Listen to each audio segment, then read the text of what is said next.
Well, good morning, everyone. I can't see all your faces anymore. And actually, I can see a few folks. So I'm going to have Amanda give me a thumbs up. Amanda, if you can see the presentation slide.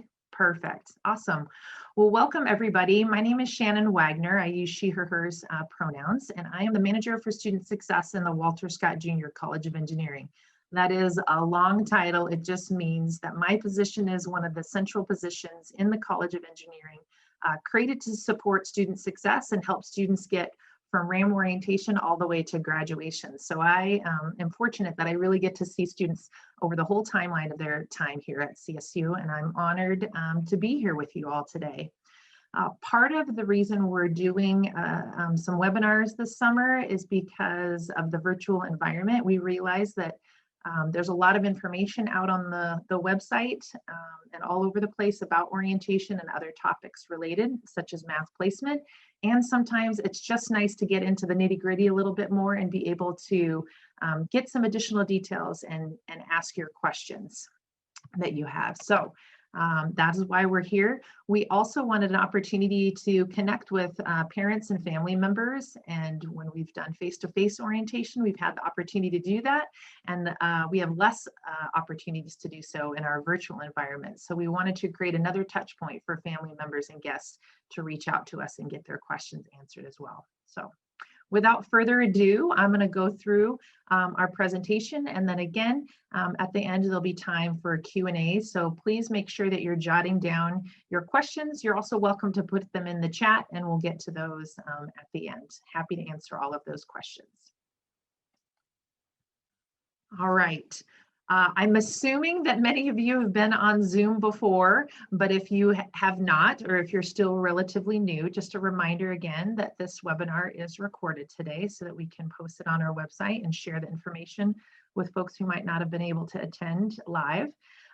Also, there is a chat feature. If you highlight at the bottom of your screen and click on that chat, you can either send a message to me privately, or you can send a message to the whole group of folks. So feel free to put questions or thoughts in the chat. Whoops, let me go back. The computer's getting excited. Okay, I would also ask that you continue to keep yourself muted until the end when we start the Q&A process, but you are welcome to keep your video on if that is something that is exciting to you and you're open to. Again, for me as a presenter, it's always nice to see some friendly faces. So thanks for that. All right. This is what a typical engineering student will have as their first semester course sequence. So we include typical because not all engineering students have this set up for their first semester, but this is what the average student will be enrolled in. So each student will take at least one course in their engineering major. So civil and environmental engineers will take CIV 102. Mechanical engineers will take Mech 103, open option students will take Eng 101. So every student in their first semester has the opportunity to start digging in and seeing what it is that their major is going to be all about during their time here at CSU. In addition, we like students to be able to take a math course. Most students, incoming engineering students, the goal is to get into Calculus 1 or higher, and Calculus 1 is Math 160. So the whole goal of our webinar today is to talk a little bit about why math placement is so important and how to get yourself to that Calculus 1 spot if you're not already there. In addition, students will take a science course most often. Some majors prefer students to take Physics 141, which is Physics 1 in their first semester. Other majors prefer that students take Chem 111, which is Chemistry 1. And still, our biomed students may often take Life 102, which is Intro to Biology. So it really depends on the student's major, but we do like to get them into a first-year science course their first semester. And then finally, to round out a student's schedule, many students will take composition, which is CO 150. Honors students instead will take Honors 192, which is their honors seminar. And other students may fill in with an AUCC or all university core curriculum class. So think about your social and behavioral sciences like psychology and sociology, or maybe your student is super excited about history, so they might take a course from our historical perspectives category. So those courses round things out so that each engineering student is enrolled in approximately 15 to 16 credits their first semester on campus. All right, so here's where we get into the nitty gritty.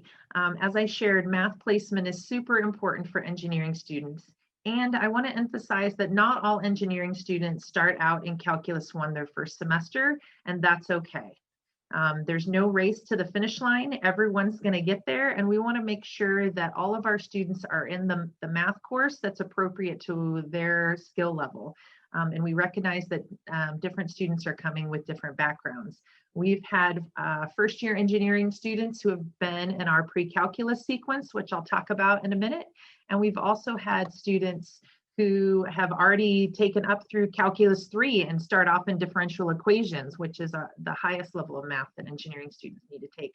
So your student is, or you as a student, are going to fall along that spectrum somewhere. All of our engineering curriculum on the sheets that are posted on the major websites and whatnot show Calculus 1 as that starting point, because on average, that is where engineering students start in their math sequencing. Oops, let me go back. So the goal is to, again, to register for Calculus 1 for fall 2021. How do we do that?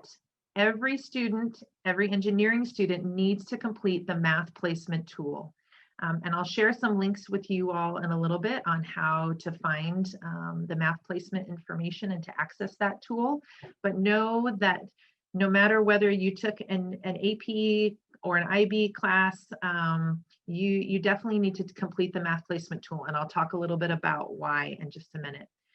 Please note that after a student completes the math placement tool once, they can do it unproctored the first time. They may not test completely out of the pre-calculus courses. And those courses are Math 117, 118, 124, 125, and 126. So those 5 courses are 1 credit pre-calculus classes. We do offer them at CSU, and for engineering students, we try to get it so that they have as few or none of those to complete, and they're as close to Calculus 1 or in Calculus 1 their fall semester. I'm going to talk a little bit more about the Encourage math program in just a minute, but that's also an option if a student completes the math placement tool and doesn't test all the way into Calculus 1. Students can also take individual challenge exams. Those must be proctored as well, though. So I want to talk specifically about pending AP exams and IB scores. We have received information from College Board that due to COVID complications and challenges, the release of AP scores and potentially IB scores are going to be significantly delayed this summer. Typically, those scores come out the first week in July, and we're now hearing that end of July, early August is when those scores from this spring semester, so exams that were taken in between January and now of spring 2021 are going to be significantly delayed.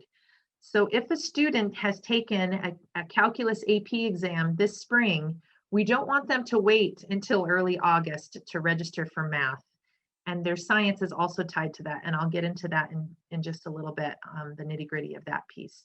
So for that reason, the math placement tool is very important for those students to make sure that during RAM orientation, which occurs June 7th through mid of July, that we can get your students into a math and science course and not have to delay their registration until early August, waiting on those AP and IB exam scores.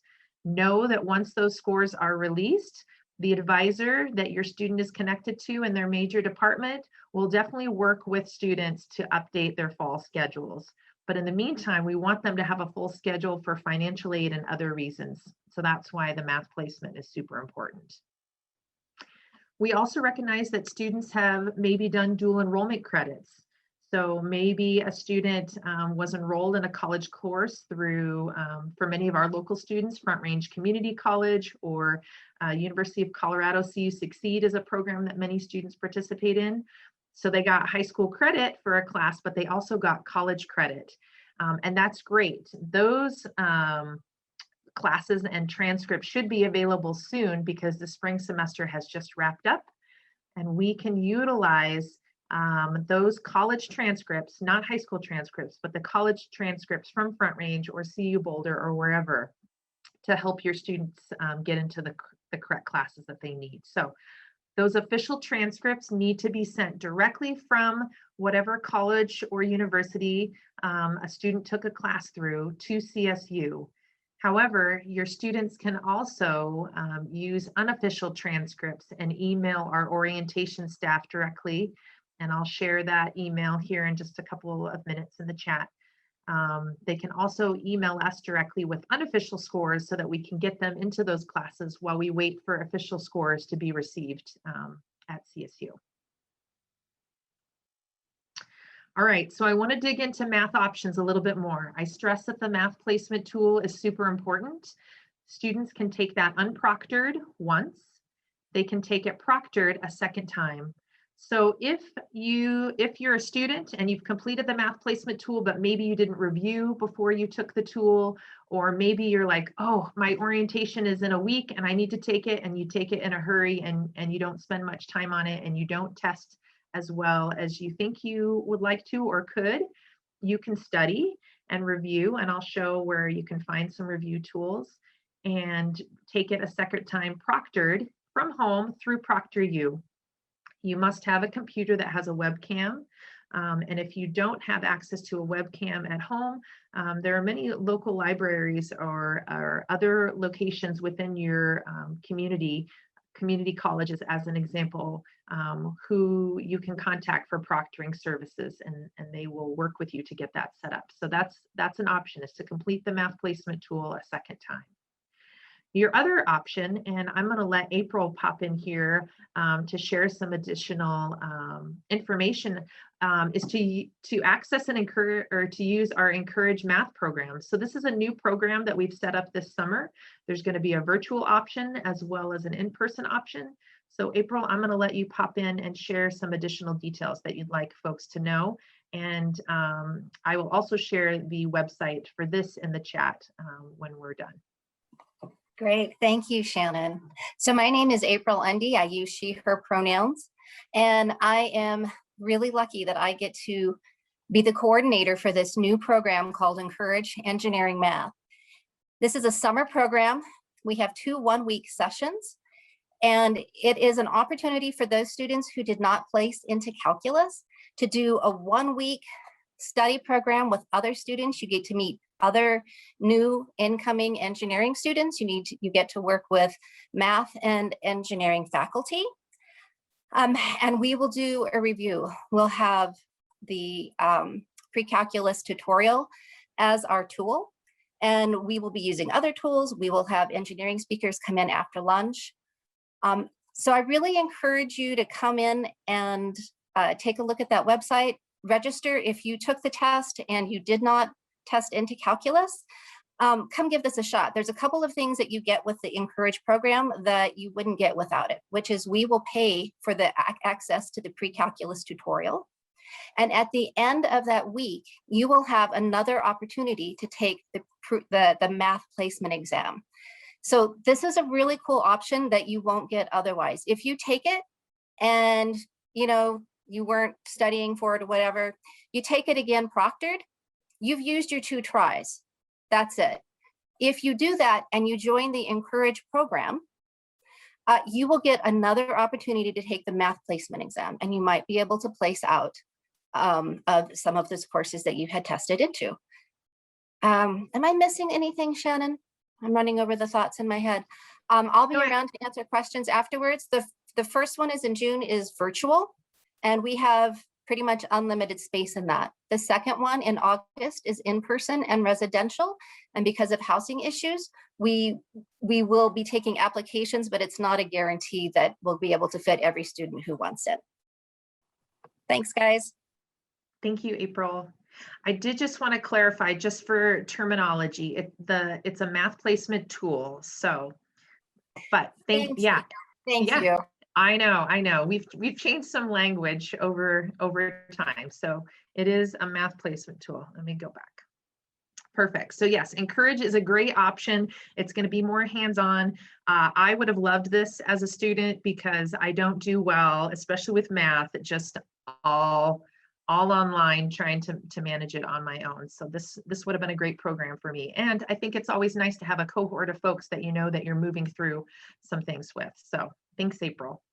So again, you can take the math placement tool a second time proctored. Encourage Math is another way for you to move further along that progression of the pre-calculus courses with your target goal of Calculus 1 or Math 160. April mentioned the pre-calculus tutorial. So this is another option. The pre-calculus tutorial is software where you would move through the curriculum on your own. So essentially the math placement tool communicates with the tutorial. So when you take the tool, if you place out of Math 117, 118, 124, and you only have Math 125 and 126 left, if you decide to utilize the tutorial, it will start you at Math 126. So the system is smart enough to know this is where you ended in the math placement tool, and this is the curriculum that you need to start reviewing. The tutorial allows students to move through the content and the curriculum for each of those individual pre-calculus courses that they didn't test out of using the math placement tool.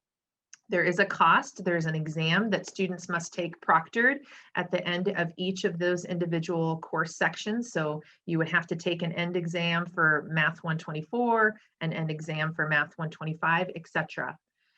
The tutorial takes some time. Okay, obviously reviewing on your own and then completing the math placement tool a second time is quicker.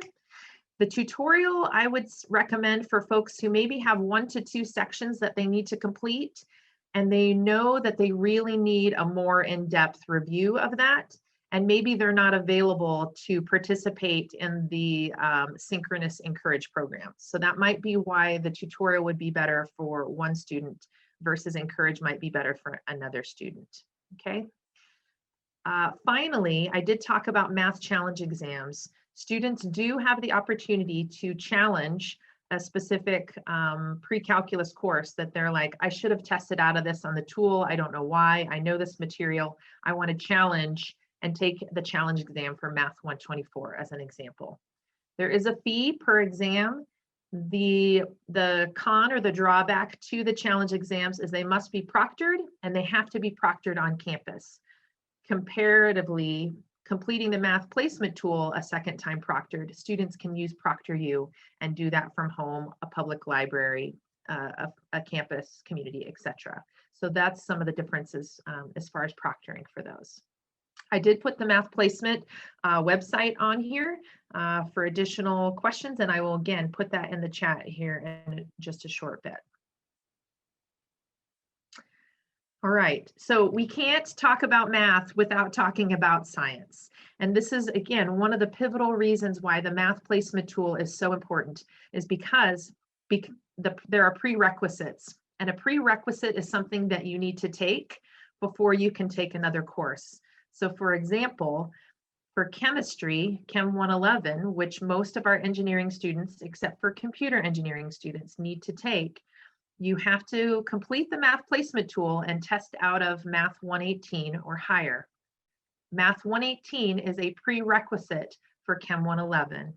That means you have to show competency in that in order to register for chemistry, okay? Physics 141, which I also shared, is a common science course for incoming engineering students. In order to register for Physics 141, a student must be registered for Math 160, which is Calculus 1, or have earned credit or tested out of that.